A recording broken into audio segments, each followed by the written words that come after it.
Hey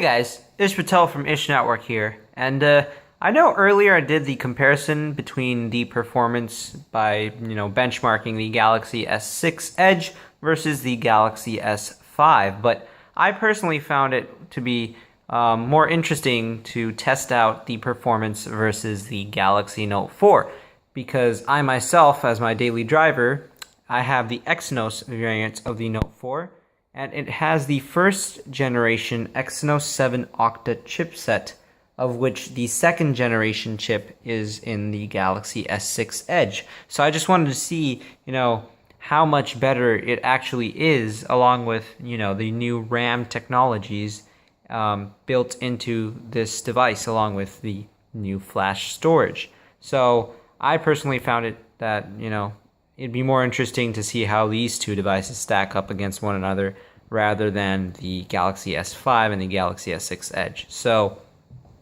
just like I did with the Galaxy S6 Edge versus the Galaxy Note 4, I'm going to be using 3 staple benchmarks, which Android, enthusiasts usually use. The first one is 3D Mark, which is a GPU intensive benchmark.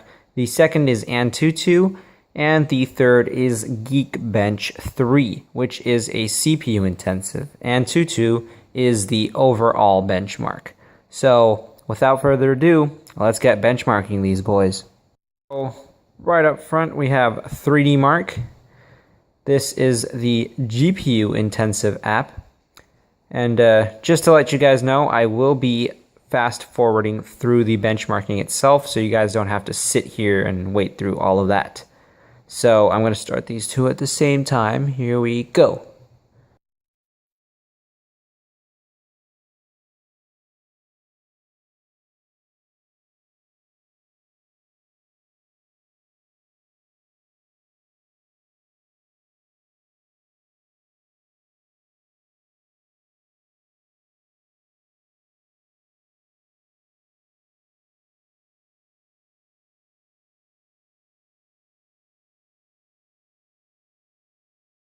So, as you guys can see, the Samsung Galaxy S6 Edge received a score of 21,621, whereas the Galaxy Note 4 received a score of 19,755.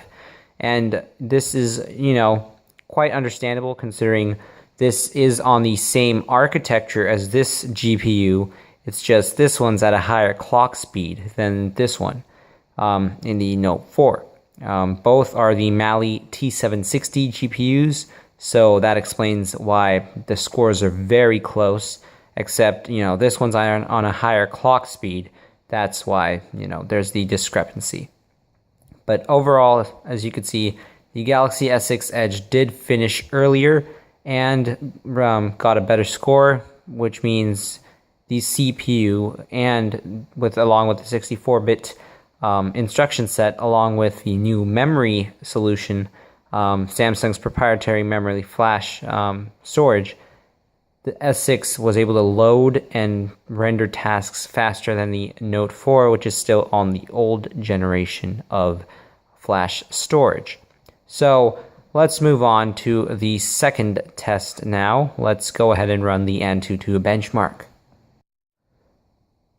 So, to keep things fair, I do know that the Exynos 7420 is completely 64-bit supported, and I do know the Exynos 5433 in the Note 4 is also on a 64-bit instruction set, but the 64-bit has actually been limited to 32-bit instruction by Samsung. So to keep things fair, I'm going to run both. I don't really have a choice on this one for the Note 4, but the S6, I'm going to keep in the 32-bit mode to keep things fair. So, let's go.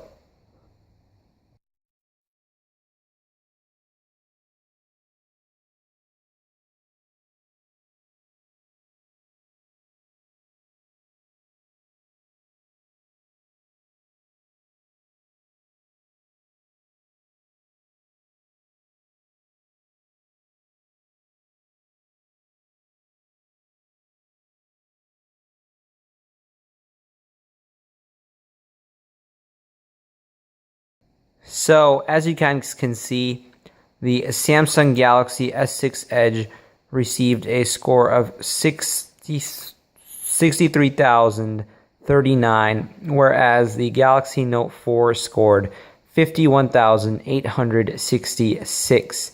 Now, as you guys can see, this is quite a difference in the performance.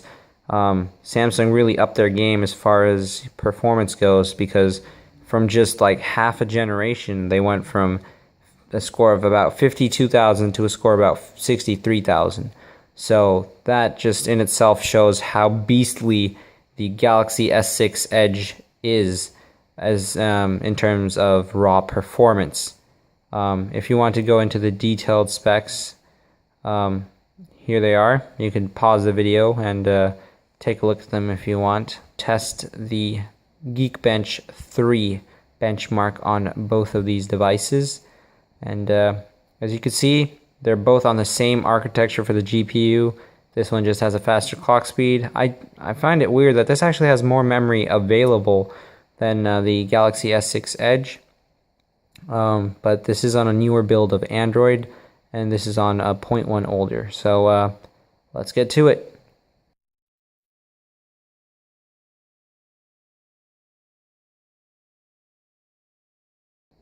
So as you guys can see, the Galaxy S6 Edge had a single core score of 1,475, whereas the Note had 1,217. The Note 4 multi-core was 4,255, whereas on the S6 Edge it was 4,893. And again, this just goes to show how powerful and beastly the S6 Edge is. It's, I'd say, about 1/8 as fast, 1/8 faster than the Galaxy Note 4 on the Exynos chipset.